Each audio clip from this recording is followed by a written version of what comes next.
This is Before World News. President-elect John Dramani Mahama to renegotiate IMF World Bank deals. President-elect John Dramani Mahama has pledged to review and adjust Ghana's existing agreements with development partners to align with the country's current needs and aspirations. Speaking during a courtesy call by the United Nations Residence Coordinator Charles Abani, Mr. Mahama emphasized the importance of creating partnerships that reflected the realities of today and the vision of his incoming government. Mr. Mahama noted the need for swift engagements with international institutions, particularly the International Monetary Fund (IMF) and the World Bank, to realign ongoing programs with his government priorities. Looking at the existing programs, we need to tweak them to meet the realities of today. One of our main concerns is the issue of debt repayment. We need to see how we can smooth them so that we don't default again, which will be more catastrophic than the current defaulting, he remarked. Ghana is currently under a 36-month $3 billion extended credit facility with the IMF and has also signed several agreements with the World Bank, including $250 million Ghana Financial Stability Project and another $250 million for the Ghana Energy Sector Recovery Program. Mr. Mahama stressed the urgency of managing debt repayment while working to stabilize the economy. To undertake a debt restructuring because we had over a period of time borrowed too much, and so our debt to GDP was not sustainable. And so we've currently gone into an IMF program to try to stabilize the economy and balance the macroeconomy. And so at the present moment we finished a domestic debt restructuring, and we're currently doing an international debt restructuring. And once that happens, the intention is that by 2028 it should bring debt to GDP down to about 50%, and we hope that that would create better prospects for the economy. With the right strategies and investment opportunities, it is possible to get the economy back on track and foster long-term development.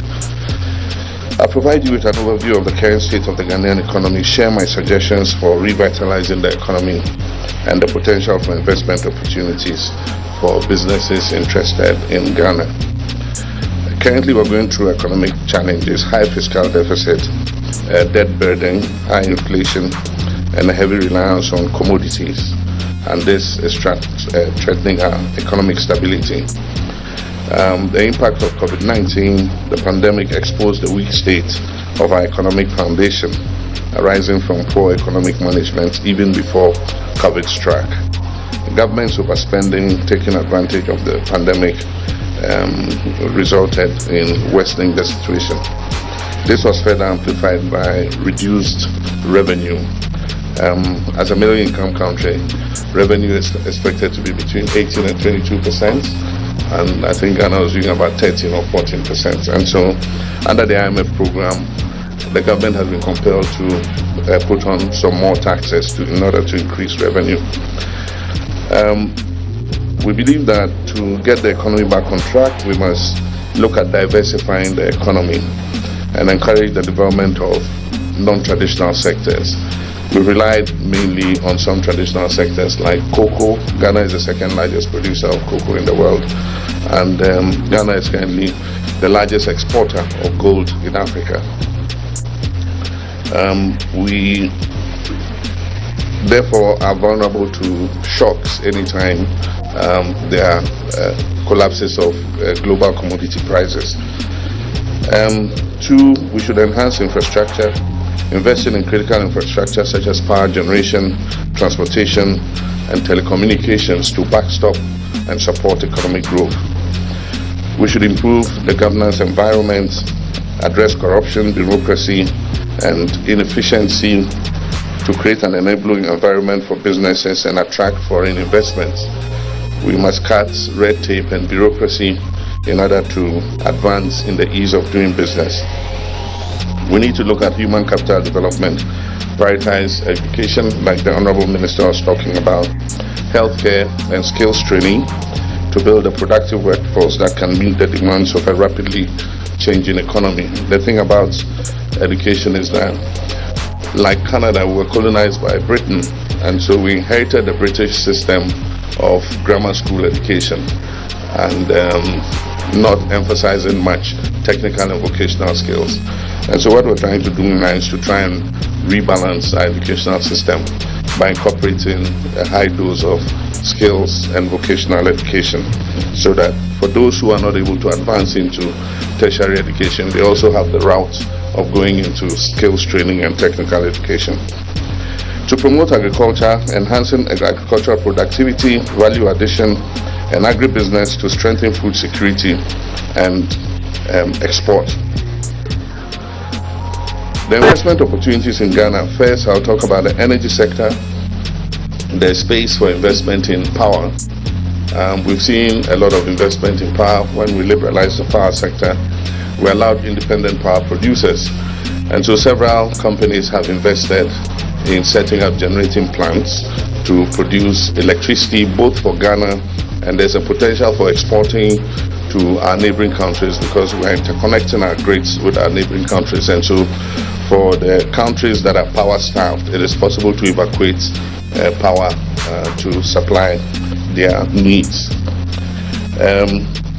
We also have the potential in renewables, mainly solar. Wind is not very viable. We're not a very windy country because we're close to the equator, and so solar is the main thing. I guess if we could export sunlight, we would export some to Alberta. And so there's potential for a lot of solar power. Ghana also has, it's an oil producing country, and we produce both crude oil and also LNG. Total LNG is about 204 billion standard cubic feet of gas, and the main oil fields are the Jubilee field, which was the first field to be discovered, and then we found the 10th field, which was second to come on stream, and then we have the offshore Cape 3 Points, which is the ENI Sankofa field, which is also producing a lot of gas. The other potential investments, the next important field was a field that was owned by Hess, and it sold out to Accra, and Accra has been taken over by the African Finance Corporation, and that is a field waiting to come on stream. And so I think they are looking at investment options to bring that field also on stream. If they do, it will bring more oil and gas into the system.